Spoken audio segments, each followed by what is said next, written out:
সাথে ওদিকে আর থাকবো না, ব্রিটিশ আমাকে ওদিকে থাকবো না। দুর্ভাগ্য আমাদের, অনেকে বলে আমাদের 10,000 কর্মী,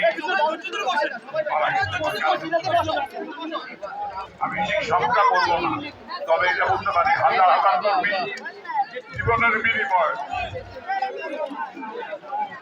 কারারুদ্ধ হওয়ার বিনিময়, কখনো গুম হয়েছে, বিনা বিচারে হত্যা হয়েছে। আমাকে অনেকে বলে আমার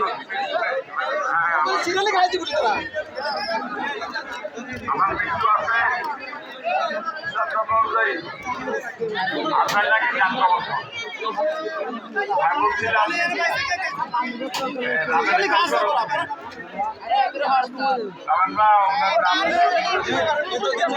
ওনাকে বন্ধ করার জন্য টাকা দিতে হবে।